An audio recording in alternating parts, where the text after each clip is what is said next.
It's Canuary, my favorite month of the year. Happy Canuary, everyone, and I hope that you had a fantastic New Year's Eve last night.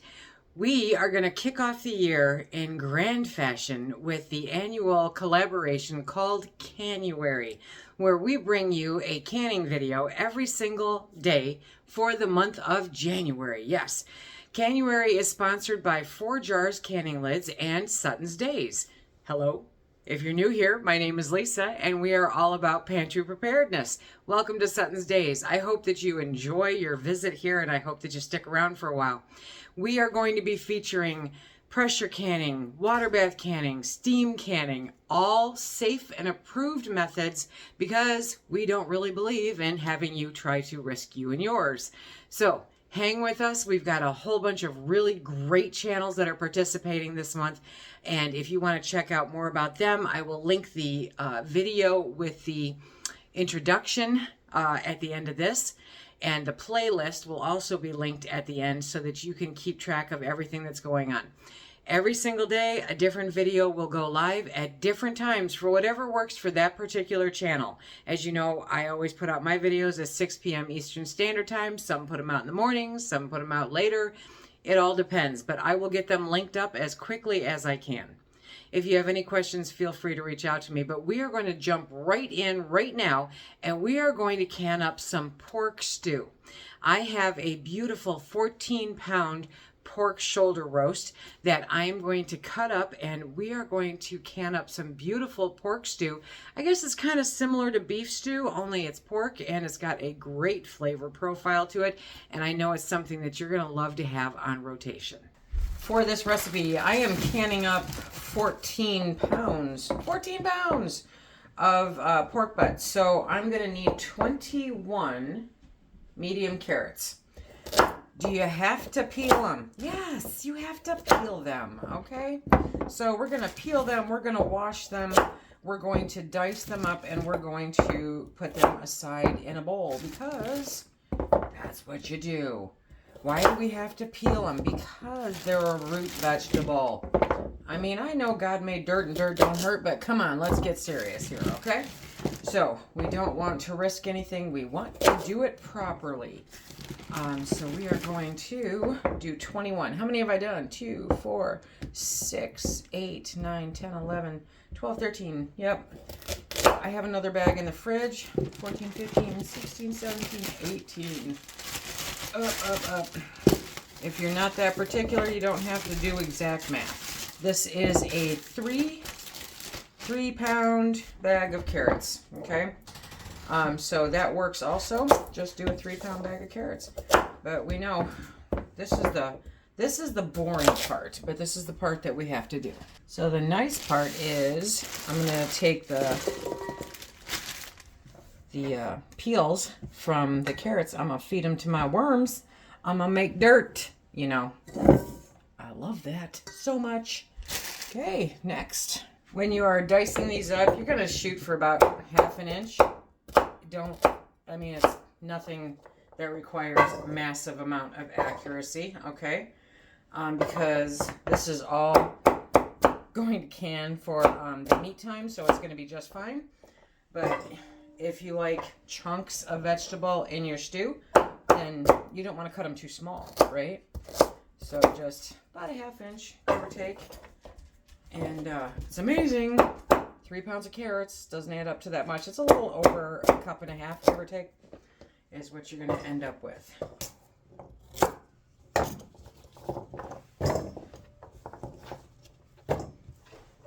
Next, we're going to do about 3 pounds of onions, okay? And we're just going to dice them up with my handy-dandy dicer. Okay, as soon as I turn it the right way, there you go.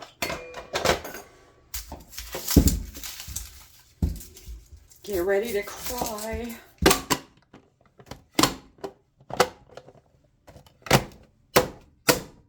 Next, we're going to do 5 pounds of potatoes. 15. Nobody's got a sense of humor for that. Okay, so next we are going to peel 5 pounds of potatoes. Medium, medium size, not super big, not super small. And, oh, the onions are strong. And then we're going to cube those up. I do want to add, you can use any potato that you want. You can use red, you can use yellow, you can use, russet potatoes. That's fine, whatever kind you prefer. But you want about 5 pounds of them. And when you get around to whacking them up, you're going to want them, well, I can do this now because I can still rinse it. You're going to want them in about 1-inch cubes, okay?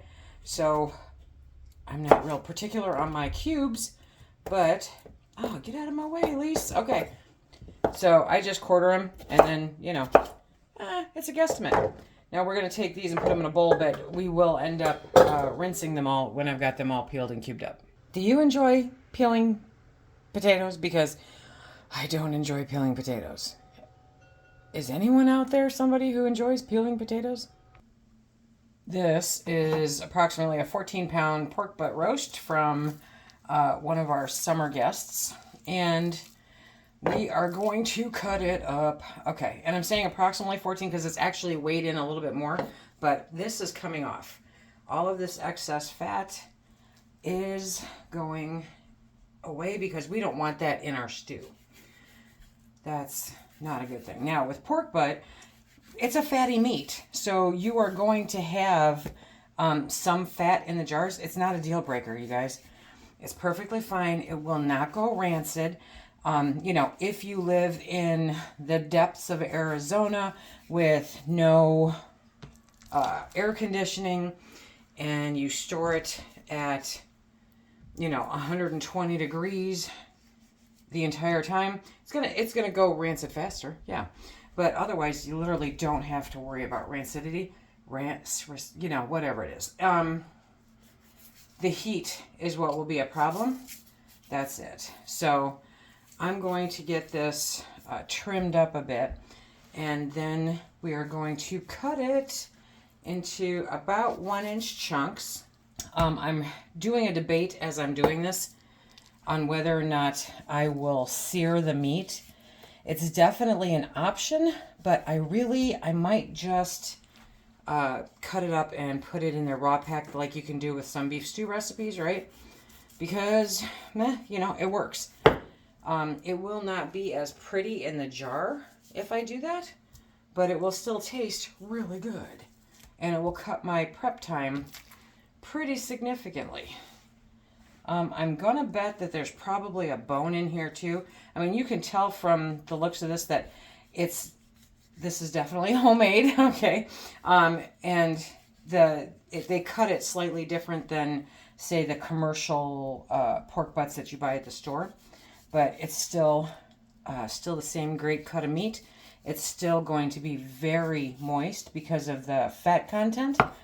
What I'm curious about is whether or not it has a bone. Yes, you can render down this fat for lard, and I'm thinking it has a bone. Yep. You can save that and render it down for fat, or render down the fat for lard. You absolutely can. That is a choice if you want to. I want to try to get as much of that fat off first. Now, push come to shove, you guys, pork is a heck of a lot cheaper than beef, right? But you can still get a great tasting stew using pork instead. Obviously, if you don't eat pork, I get it. You can substitute, in this particular recipe, you can substitute the pork for beef. It is going to cost you a little bit more, okay? Let me get this moved out of the way. We'll start cutting it into chunks. That is gonna be just amazing. Okay, so I'm going to cut this up into about 1-inch chunks, just like you would beef stew. And we're gonna put it over in that other bowl there until we get the whole thing cut up. I got lucky on this side. The bone's not on this side. So I started from the other side. How many years have you been with us for Canuary? Is this your first year? Let me know in the comment section down below if you're a Canuary newbie, or if you've been with us for quite a few years. It's been going on for quite a few years now. And it's always a lot of fun and the best way to spend a cold January, right? Or I'm sorry, Canuary. If you would prefer to use pork loin, that's absolutely fine. Then you don't have any issues at all about the fat. It's obviously much leaner, which is, it's kind of like doing chicken breast versus chicken thighs, you know. The pork butt is a fattier meat, and so it tends to be a little more moist when you can it. And the pork loin, because it is so lean, can tend to, some people find it to be dry. But when you're doing it in something like this, I really don't think it's going to be an issue. So if you prefer to do pork loin, then that is absolutely fine. So now I'm putting together the broth. I have the pork cubed up, I have the potatoes, the carrots, the onions, right? Now I'm putting together the broth. So I did 14 cups of chicken stock, 7 tablespoons of minced garlic, or 14 cloves minced, however you want to do it. I did 4 tablespoons of black pepper, and how much time did I have no time. 7 tablespoons, either 7 tablespoons of fresh thyme, or I did 4 tablespoons of ground thyme, okay? So that's what's in there, because that's what I had. So that's in there. I'm gonna turn on the heat. There we go. And now I'm adding 3 14.5-ounce cans of diced tomatoes. If you don't want to use diced tomatoes and you would rather use tomato puree, you can. Same amount, not a problem. And we're going to bring this up to a nice boil, okay? And then this is going to be what we add to the jars after we put the other stuff in there. So we want it to be nice and hot. And then we will start layering the jars, which is going to be so good. Now, the cool part is, depending on your taste, okay, there's a couple other things that you can add in here, and I probably will. Wash your sister sauce? Yeah, that's in there.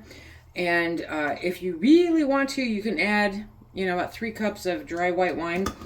We're not really fond of that, so I don't do that. But I am adding, about 7 tablespoons of wash your sister sauce, or the powder, however that works for you, okay?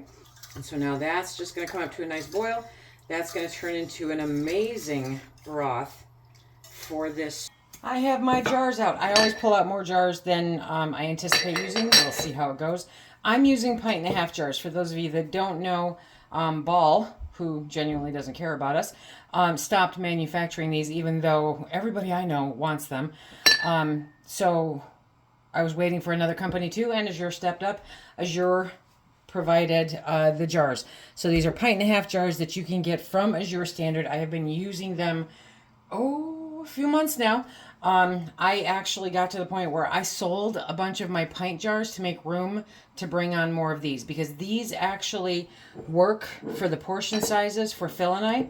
It's what works. So 1.5 jars. You're going to can them for the same amount of time as quart jars.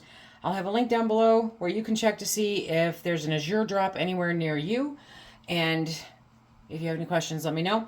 But if you want to can in pints, then you do it for the pint time. Quarts, the quart time. 1.5, the quart time. Okay.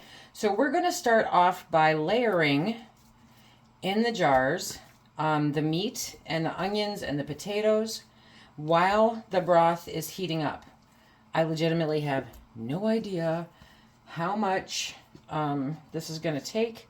I'm kind of winging it a little bit, but we'll have the straight up numbers for you in the download at the end of this video. So hang with me, folks, okay? Because this is going to be so good. If you ended up doing a pork loin instead of a pork butt, right, you could easily reduce that down to, I would say, 10 to 12 pounds instead of the 14 pounds, because easily there was that much of a difference when you took out the bone and the excess fat, you know. And that's something that you won't find in a pork loin. So if you want to do pork loin, that absolutely works. I have pork butt, so that's what I'm using. That works too, because I can only fit so many in the canner at a time. And remember, don't worry about the fat. It'll do its thing. So you can make this as meat heavy or vegetable heavy as you prefer. As I've mentioned, we're kind of meat eaters around here. We are meat eaters. There's no kind of about it. So I tend to go heavy on the protein and then top it off with the vegetable.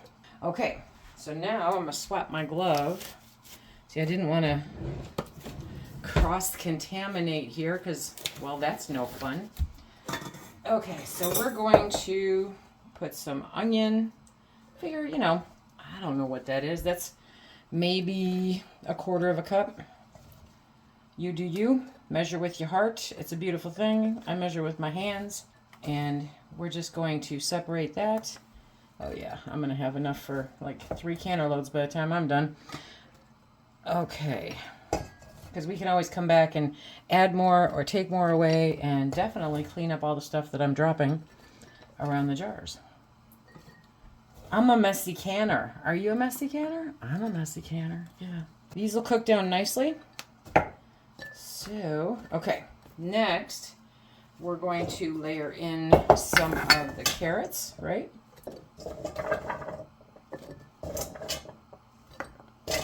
And then when I get ready to start putting the broth in here, I'm going to have to do a little bit of switching and get the canner up on the heat.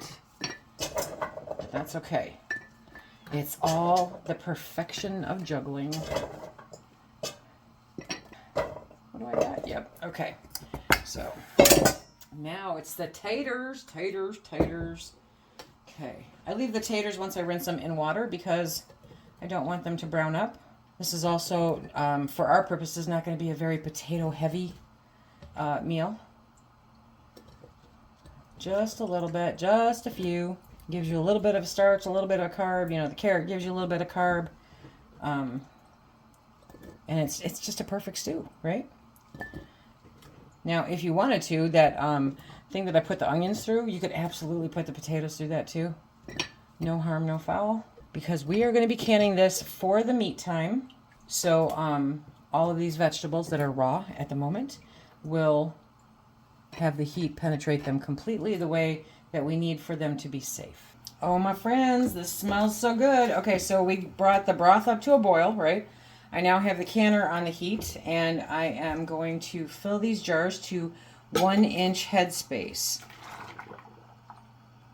We're going to make sure to get it all in there, okay?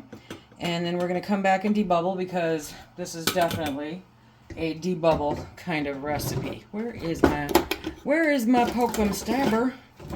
Okay, we're going to do this now because with the tomatoes, it definitely adds to the volume in the jar, you know?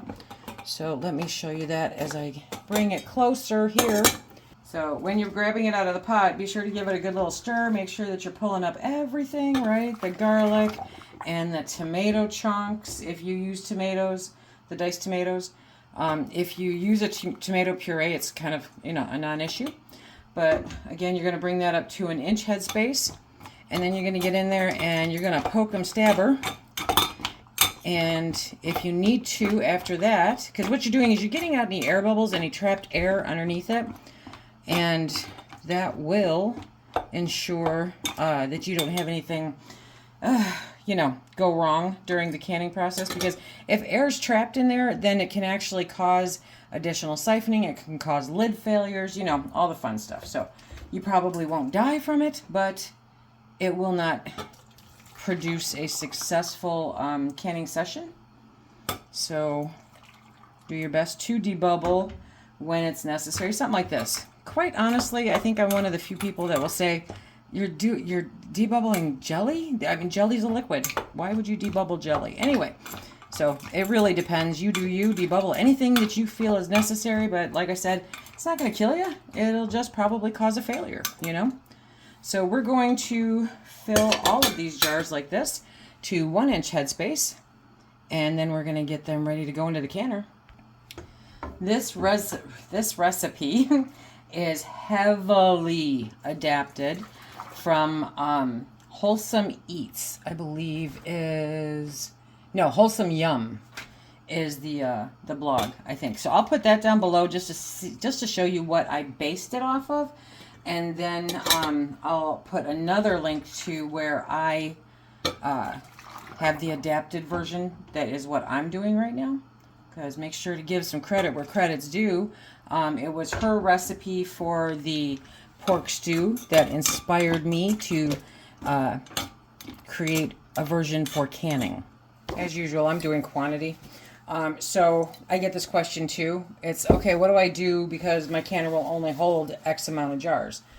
So what I'm going to do is I'm going to take that pork that's still cut up and I'm going to put it in the refrigerator. Yes, I am. Okay, because it's raw pack. And I am going to put the jars that I already filled into the refrigerator because it's raw pack. So I'm fine. I'm not adding any broth to it because the broth is hot. So I don't want to do that. But I will take those and put them into the refrigerator so they're not sitting out, because you know you don't want that, it's pork. And then when this batch is done, I will heat up the broth again, and next up for my Canadian brothers and sisters, remember we do have 4 jars. Okay, so now we're going to put the lids on, and of course we are using 4 Jars canning lids. They are the sponsor, the co-sponsor of Canuary with SuttonsDaze, and oh my gosh, the best lids on the market today. Excellent compound, excellent sealing rate. They're absolutely fantastic. I've been using them for years now. Highly, highly recommend these lids. I would no matter what, okay? And for my Canadian brothers and sisters out there, if you have gem jars, they also have gem lids. They're like the only company out there, I think, anymore that's doing gem lids, right? So now that I took vinegar and I wiped down the rims of all the jars. I was talking during that, but I wiped down the rims of all the jars. I use vinegar because it was pork. Vinegar will ruin your lids. No, it won't.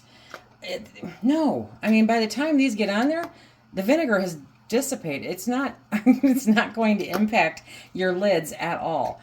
I think some people just sit around and try to come up with stuff to drive me crazy. Now we're going to put the rings on. Yes, we are. So you're going to put the ring on finger tight, okay, which means you put it on, you turn it until it stops. That's it. Now, some people have said, well, if you turn it too tight, then the excess air, that's the headspace, cannot vacate the jar. The lid will buckle and the seal will fail. Okay, so you don't want that. That doesn't work. That's not the purpose. The ring holds the lid on there with just enough oomph to allow the excess air to come out when it's under that extreme pressure. If you don't put it on tight enough, then there is a chance that it will come undone. And you will notice that even if you put it on finger tight, absolutely the right way, then the rings are often loose when you go to open up when you open up the canner and you pull them out. That's not a deal breaker, guys. That's just part of the process, And please remember, can I use my ugly rings? Yes, you can use your ugly rings. As long as they go on the jar, they work, life's good, okay? They are not an engagement ring. They are a tool. And as such, they should not be sparkling and pretty if you're actually using your tool. So we're going to get these all in there. The canner has been heating up. The contents of the jars are hot. The water in the canner is hot. So that means we will not have any glass shattering, thermal shock. Thank you. And I think 1, 2, 3, 4, 5. I think I can get 9 jars in there. We're about to see. That's what my memory said, so that's what I made. That one went on sideways. We're going to can these for 90 minutes. My elevation is 1,000 feet, so I'm going to be doing it at 10 pounds of pressure because the canner that I'm using has a weighted regulator. I'll show you that when we get there. Okay, of course, it's 8 1.5 jars that fit. So 8 1.5 jars are in there. I put in 3 inches of water before I did anything in the canner. Then I put the jars in, okay? Now I'm going to put the lid on. Okay, so we're going to put the lid on until it stops moving, right? And then we're going to let it go until it vents a steady stream of steam. Now, I have the whole canner backwards for some reason, but that's the gauge.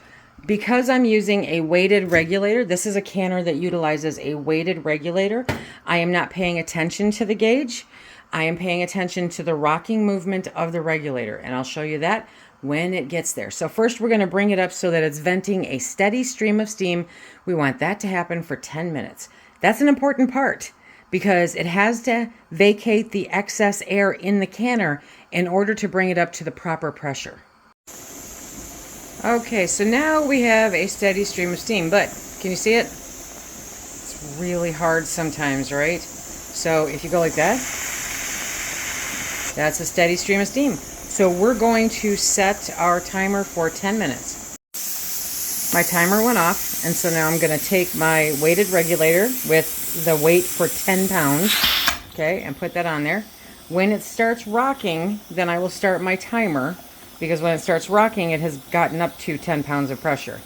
Then I will regulate my heat to make sure that it does a nice, gentle hula dance and that it's not up there rocking out to Ozzy Osbourne. You know what I mean?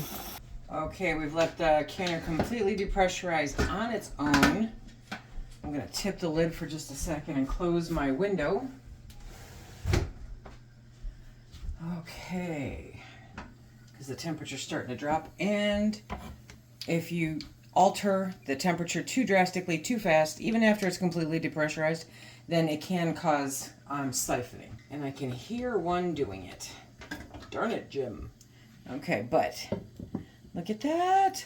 So I might have to have one of these for lunch tomorrow. We shall see.